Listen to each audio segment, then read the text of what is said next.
Indonesia sekarang meningkat maju. Saya kata kepada bekas menteri itu, bila kamu maju, kami yang susah. Nak dapat pembantu rumah pun payah sekarang. Kerana rakyat Indonesia telah mula ada pekerjaan dan mereka kurang datang ke sini. Kalau datang pun bekerja di rumah, sekurang-kurang kita kena bayar RM800. Saudara yang dihormati sekalian, saya kata barangkali tak lama lagi, 10 tahun lagi kami pula akan menghantar pembantu rumah untuk bekerja di Indonesia.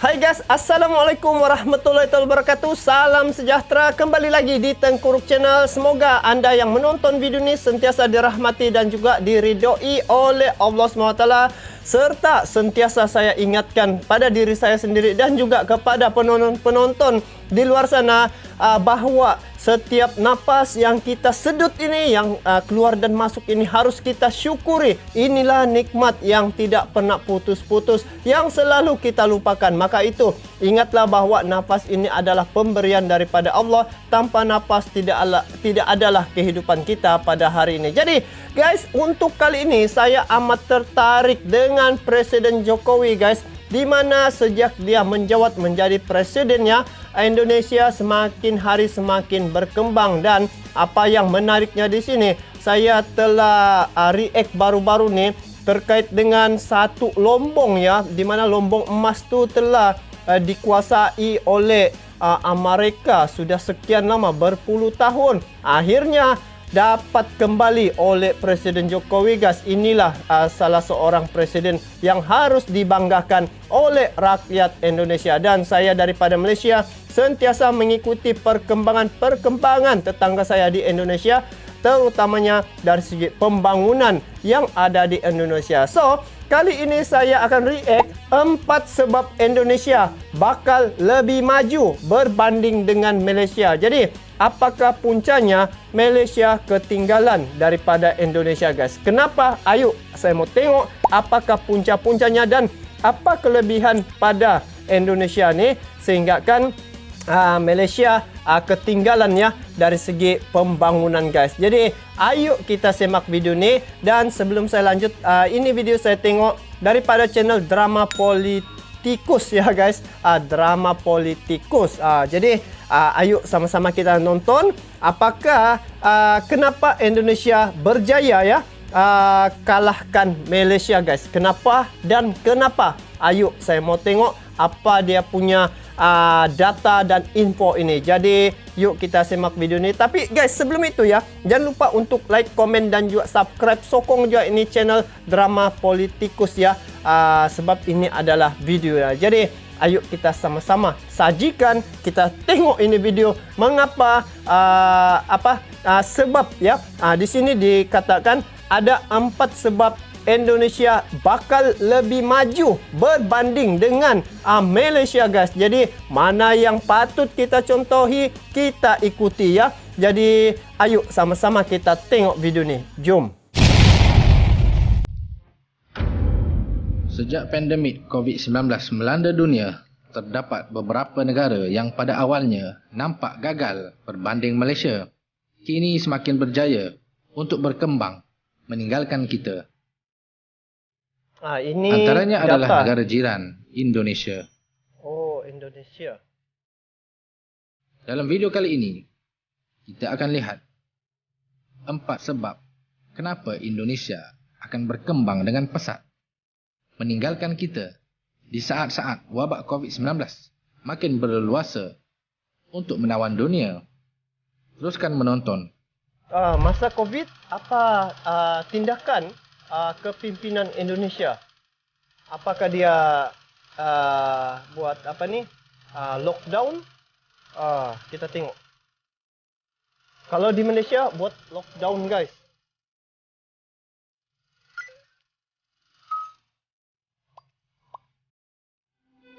Pertama, pemimpin yang bijaksana. Pada awal pandemik COVID-19, Indonesia dilihat negara yang paling menyeramkan. Kes yang dicatatkan ratusan ribu ditambah ribuan kematian. Rakyat fasa Indonesia juga pertama. dinilai sulit untuk diurus, terutama berkaitan pematuhan SOP. Di kota Ambon, Maluku, ratusan orang dan pihak keluarga mengambil paksa jenazah positif COVID dari ambulans. Saat direbut oleh warga, jenazah sempat jatuh di jalan.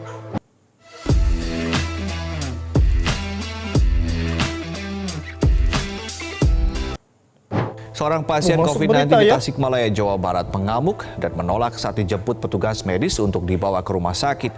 Si pasien bahkan mengancam memegang dan memeluk petugas dan orang-orang di sekitar rumahnya agar tertular.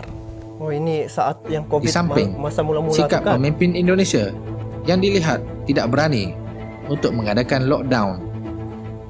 Malaysia dipuji-puji oleh para netizen dan YouTuber Indonesia sebagai negara yang cekap menangani COVID-19.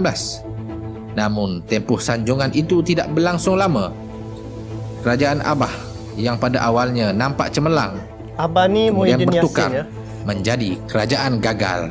Oh. Sementara Indonesia walaupun pada awalnya tidak terus mengadakan lockdown, pemimpin Indonesia sebenarnya memperkirakan strategi supaya mereka dapat menyelamatkan ekonomi di samping ada memantras wabak strategi, ya? COVID-19. Strategi Akhirnya kita lihat apa ni? Kenapa Indonesia tidak lockdown? Dia ada plannya, ada perancangannya sendiri ya. hari ini Apa perancangannya? ekonomi mereka berkembang. Hmm. Menurut Ketua Badan Kebijakan Fiskal Kementerian Keuangan Indonesia, Febrio Nathan Kacaribu, pertumbuhan ekonomi Indonesia di tengah tekanan pandemik masih lebih baik dibandingkan negara-negara Asia Tenggara lain seperti Malaysia, Singapura dan Thailand. Nombor 2, pelabur atau investor lari dari Malaysia gitu pindah ya. ke negara-negara jiran.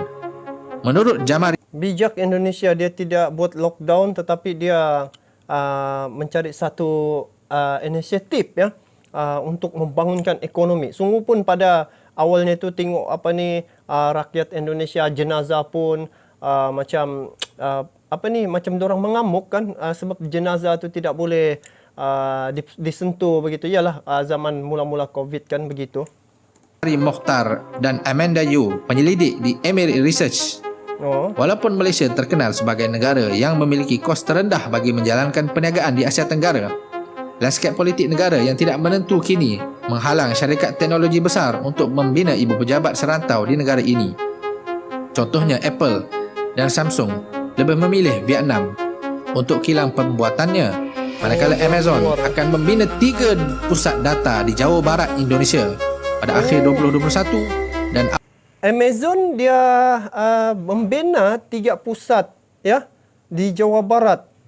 Oh, artinya pelabur lagi masuk ke Indonesia ya. Ada 3 ya di sini dicatat sini. awal 2022. Banyak syarikat otomotif berhenti melabur dalam projek berkenaan kerana kurang sokongan dari kerajaan kita yang sedang menghadapi kemelut politik. Walaupun kerajaan kononnya memperkenalkan dasar automotif negara 2020.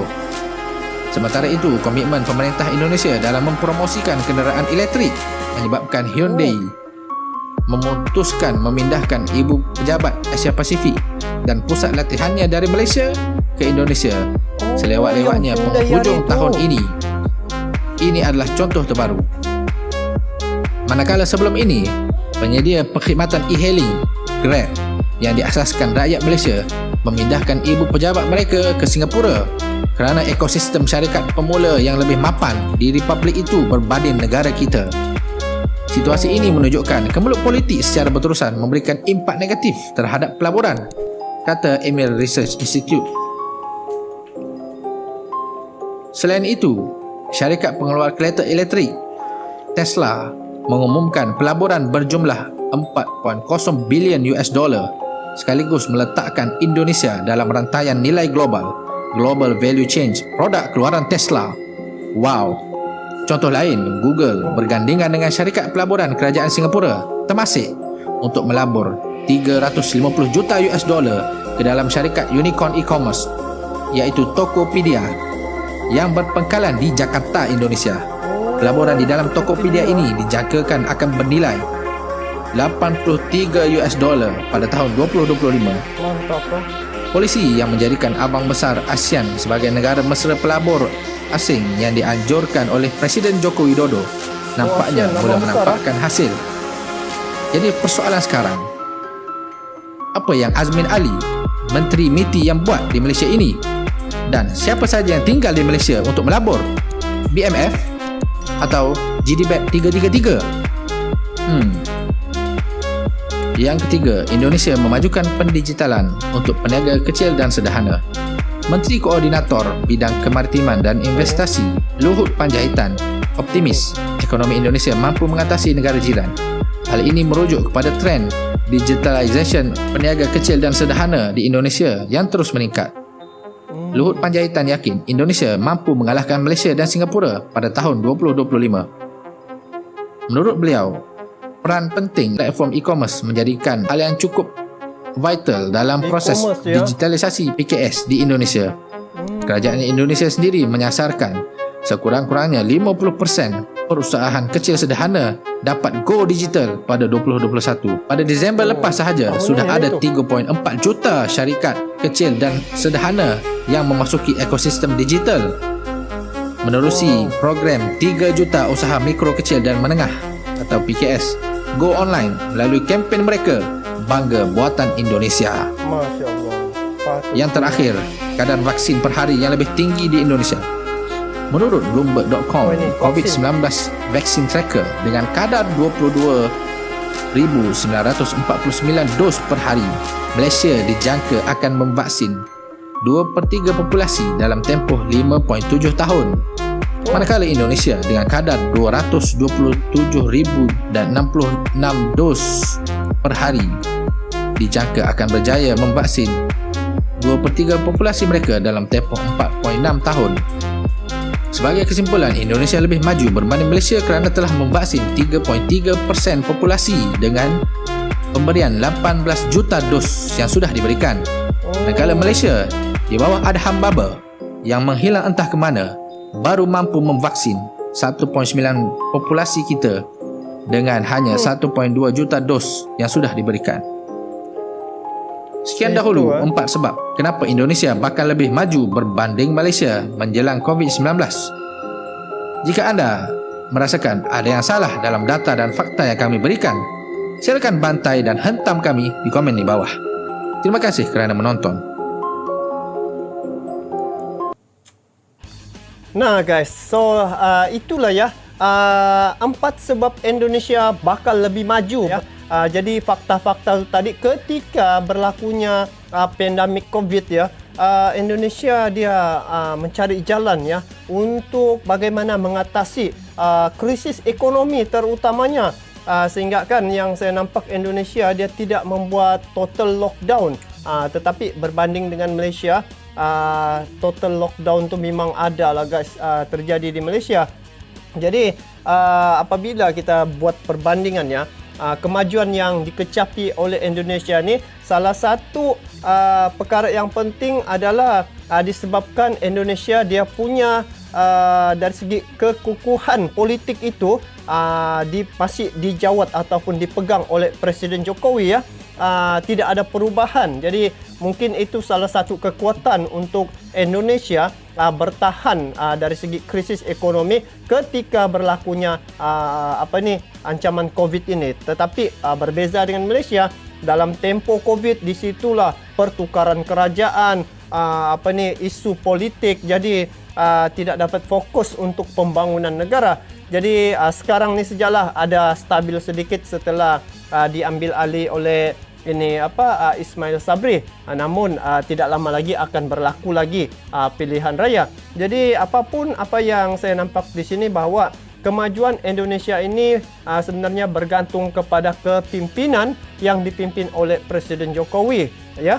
Dan ternyata bahawa sejak Presiden Jokowi ini menjawat sebagai presidennya ataupun kepala pada negara Indonesia, banyak kemajuan yang telah dikecapi. Dan keberanian Jokowi ini juga saya pujilah guys, disebabkan dia berani untuk sampai memutuskan ekspor ke luar negara dia punya minyak, disebabkan di negaranya keperluan pada minyak tu. Jadi dia pergi stop, menyebabkan negara asing pun jadi kucar-kacir ya, sebab kekurangannya bahan mentah daripada Indonesia. Jadi tengok lagi dari segi kemasukan Hyundai ya, berpindah guys daripada Malaysia berpindah ke Indonesia. Sebab apa? Sebab syarikat-syarikat luar ni dia melihat sejauh mana kekukuhan ekonomi, kestabilan politik sesebuah negara tu. Jadi di sini nampaknya telah nyata dan jelas bahawa politik negara Indonesia ni amat stabil. Maka itulah pelabur-pelabur asing berani untuk melabur di Indonesia. Jadi nampaknya di sini Indonesia tidak dinafikan lebih maju ya. Dan kalau ditengok juga dia punya sumber daya alam cukup banyak ya di Indonesia, sehingga kan yang saya nampak pabrik atau bukan pabrik, lombong emas sekian lama sudah digali oleh Amerika. Keuntungan tu mereka yang ambil, tetapi sejak Presiden Jokowi menjadi presiden, dia berjaya mengambil alih balik itu lombong yang diusahakan oleh Amerika, dan sekarang ini lombong tersebut adalah hak milik Indonesia sendiri. Jadi maka dari segi kemasukan ekonomi ataupun pertumbuhan ekonomi itu lagi pesat di negara Indonesia. Jadi guys, apapun tahniah ke atas negara Indonesia, dan contohi perkara-perkara seumpama inilah yang perlu dicontohi untuk pembangunan sesebuah negara, khususnya kami rakyat Malaysia perlu mencontohi negara Indonesia dari segi pembangunan yang pesat ya.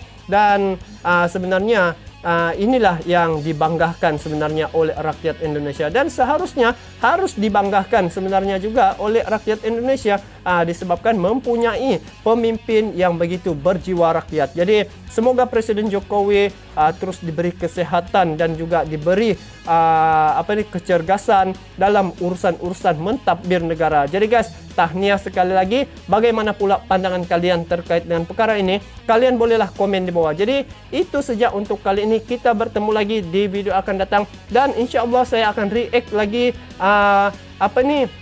tentang Jokowi juga selepas ini. Nanti kalian nantikan reaction saya terkait dengan bermulanya Presiden Jokowi ini, kisah hidupnya. Jadi itu saya akan react di channel ini. Jadi itu saja untuk kali ini. Kita bertemu lagi di video akan datang. Sampai jumpa lagi. Assalamualaikum warahmatullahi wabarakatuh.